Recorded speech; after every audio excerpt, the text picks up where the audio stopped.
Baik, assalamualaikum warahmatullahi wabarakatuh. Sebelumnya salam kenal ya buat teman-teman semua. Nama saya Solihudin, asli dari Ciamis, tepatnya dari Kecamatan Cijeungjing gitu. Kebetulan sekarang saya sedang berkuliah di Yogyakarta, tepatnya di Universitas Islam Negeri Sunan Kalijaga Yogyakarta. Nah, di sini saya tidak akan berniat untuk menggurui teman-teman semua gitu ya, karena saya juga masih belajar. Tapi mungkin di sini saya ingin sedikit sharing gitu ya, berkenaan dengan persiapan UTBK di tahun 2022 ini gitu ya, khususnya di mata pelajaran ekonomi gitu ya.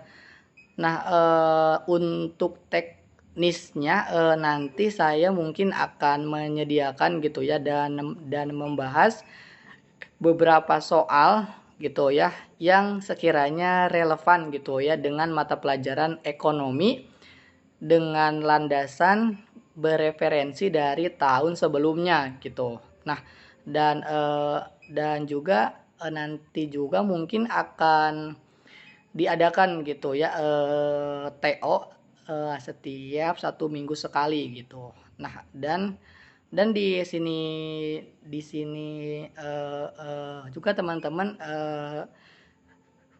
bebas buat berpendapat gitu ya, dan barangkali nanti ada hal yang harus didiskusikan, bisa langsung didiskusikan bareng-bareng gitu ya, biar kita sama-sama belajar juga gitu. Nah, maka dari itu semangat buat teman-teman semua. Semoga dengan ikhtiar kita kali ini bisa mendapatkan hasil yang terbaik gitu ya di UTBK 2022 ini gitu. Nah, kita langsung saja mungkin ya. Baik, kita langsung saja ke contoh soal nomor 1. Itu ditanyakan dengan peran yang dimainkan oleh rumah tangga konsumen gitu ya. Nah, buat menjawabnya ya itu kita tinggal mengeliminasi gitu ya yang sekiranya salah, bisa kita coret dulu gitu. Nah, di sini ada beberapa pilihan gitu ya. Yang pertama, pengguna produksi, dan ini jelas salah gitu ya, karena yang namanya pengguna produksi ini lebih ke peran yang dimainkan oleh rumah tangga produsen gitu, dan ini kita langsung coret salah. Dan yang kedua adalah pemilik faktor produksi, dan ini benar. Penghasil barang dan jasa ini tentunya salah gitu ya, ini adalah pekerjaannya rumah tangga produsen, dan ini kita coret lagi. Dan nomor 4 adalah pengguna barang, ini benar, dan ini penyedia faktor, ini benar. Nah, dan untuk jawabannya yaitu D itu.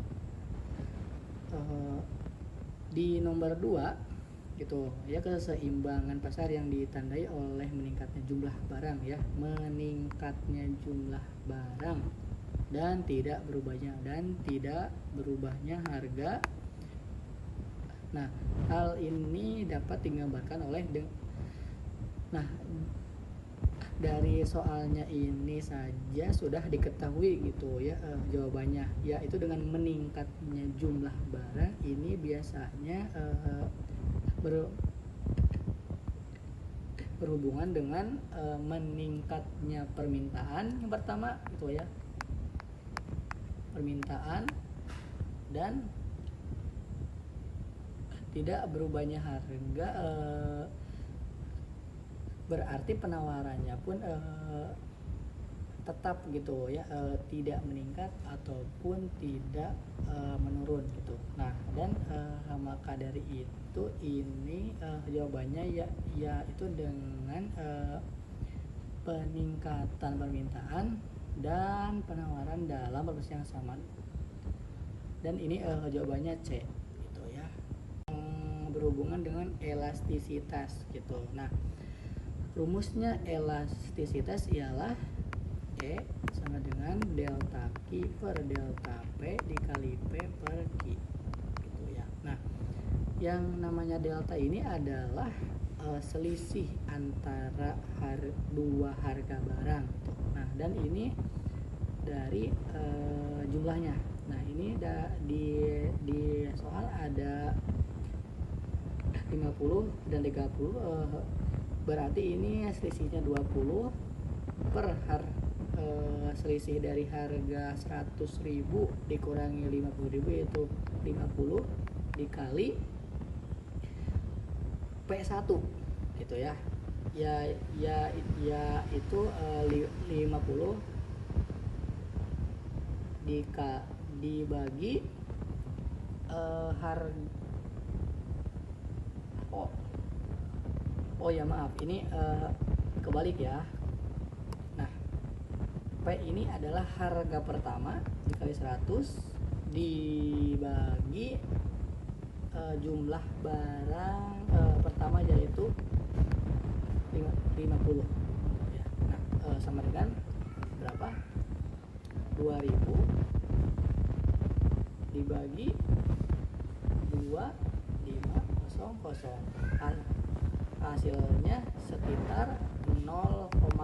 Nah, di elastisitas apabila nilai E-nya di bawah 1 ini termasuk elastisitas inelastis gitu. Nah, jadi bagi ke soal yaitu jawabannya berarti B gitu ya. Lanjut. Nah, jenis biaya yang tidak dikeluarkan oleh perusahaan pada saat tidak berproduksi. Ingat, ini tidak berproduksi adalah biaya total. Ini jelas salah gitu ya, karena ini total semuanya. Nah, biaya marginal pun ini salah gitu ya, karena ini biaya selisih antara pengeluaran dikurangi penerimaan, dan biaya peluang pun salah karena biaya peluang ini adalah biaya yang harus dikorbankan gitu ya. Nah, dan biaya tetap pun ini salah gitu ya, karena biaya tetap ini adalah biaya yang harus ada gitu ya, mau dia berproduksi atau enggak, ini tetap harus ada gitu ya. Nah, jadi ini jawabannya adalah E gitu. Lanjut. Nah, kurva biaya total menggambarkan hubungan antara ini sebenarnya gampang gitu ya. Kurva biaya total adalah biaya keseluruhan gitu ya. Jadi buat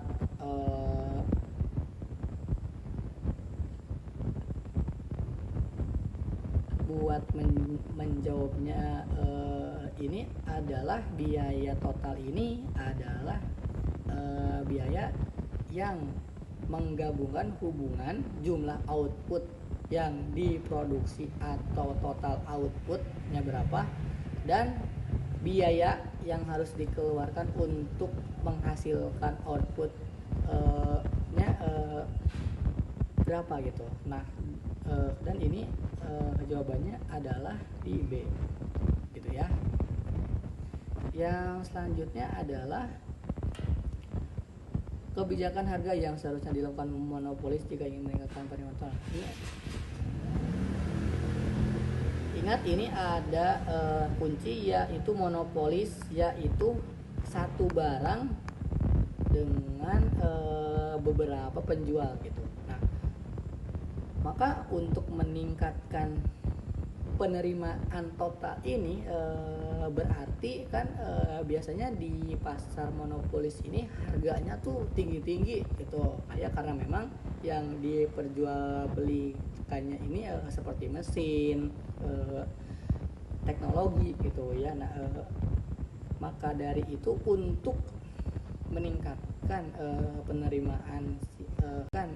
penerimaan total ini, si harganya ini harus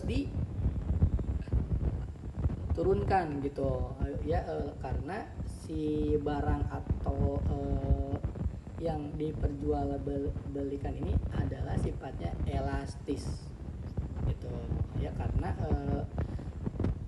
banyak yang mau gitu ya, meskipun lumayan mahal juga gitu. Nah, jadi untuk jawaban nomor 6 ini adalah di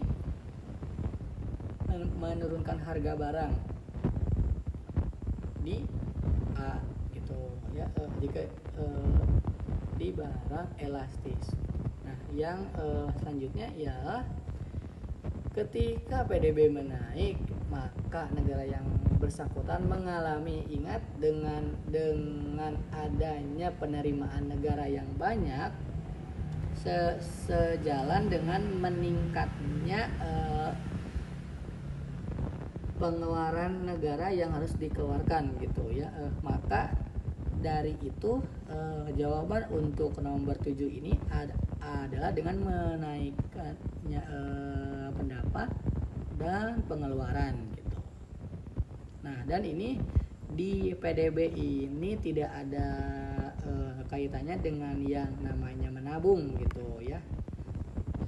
Ini jelas tidak ada kolerasinya sama sekali.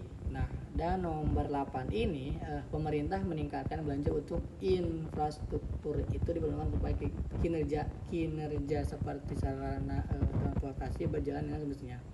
Kebijakan ini diprediksi akan, ingat, meningkatkan sarana transportasi.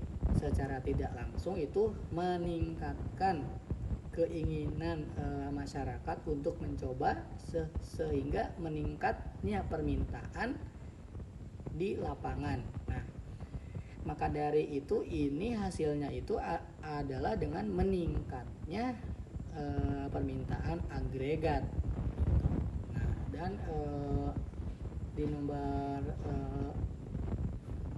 9 adalah dalam memilih dan menggunakan produksi layanan jasa keuangan, konsumen wajib memperhatikan hal-hal berikut, kecuali ingat yang namanya kita menggunakan produk layanan jasa keuangan khususnya ini haruslah hati-hati gitu ya, dan tentunya jangan gurung rusuh gitu ya, harus benar-benar dicek apakah ini bagus atau enggak.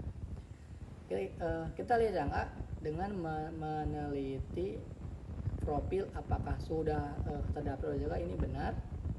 Meneliti produk apakah sudah berizin atau belum, ini benar. Memberikan data diri dan salinan kontak ke perusahaan, ini tentunya sudah salah gitu ya, karena dalam memilih produk jasa ini kita tidak diharuskan untuk memberikan data diri gitu ya, karena yang resmi ini biasanya akan meminta data diri ini setelah mereka secara resmi dan secara hukum menggunakan layanannya tersebut gitu, dan ini ternyata salah dan mempertimbangkan keuntungan dan risiko, ini benar. Nah, dan ini jawabannya adalah di C gitu ya, karena kecuali. Nah, dan ini di nomor 10 ini adalah soal akuntansi gitu ya, khususnya di akuntansi dagang gitu ya. Nah, nomor 10 ini mempertanyakan jurnal umum dari keadaan si Ananda ini membeli persediaan sebesar 40 juta secara kredit dengan syarat 5/10. Nah, 5/10 ini adalah sebuah syarat di mana apabila si Ananda ini membayarkan kurang dari waktu 10 hari dari dia membeli, dia mendapatkan diskon 5% gitu ya, dari harga yang dia beli gitu. Nah, yang dia beli di tanggal 12 April dari si Hana gitu ya. Jika perusahaan Ananda membayar tanggal 18, maka jurnalnya itu ialah, ingat, si Ananda ini berhutang gitu ya ke si Hana sebesar 40 juta dan dengan syarat 5% per 10 hari. Nah, dan si Ananda ini membayarnya ini tanggal 18 April gitu ya, berarti dari 12 ke 18 ini kisaran 6 harian gitu. Nah, dan akhirnya si Ananda ini mendapatkan diskon gitu ya sebesar 5% dari 40 juta gitu. Maka jurnalnya ini seperti ini. Membeli pecahan 40 juta secara kredit, secara hukum akuntansi ini masuknya ke utang dagang. 40 juta ini adalah utang dagang dan ini posisinya ini di sebelah debit ya, debit. Dan si Ananda ini mendapatkan diskon gitu ya, karena membayar di bawah 10 hari. 5%-nya dari 40 juta ini sebesar 2 juta gitu. Nah, kita tulis potongan diskon 2 juta dan yang dari persediaan barang ini masuknya ke kas sebesar 38 juta. Nah, si potongan dan si kas ini masuknya ini ke sisi kredit gitu ya, karena mengeluarkan ya gitu ya, sedangkan debit ini menerima gitu. Nah, dan ini jawabannya adalah di B gitu ya.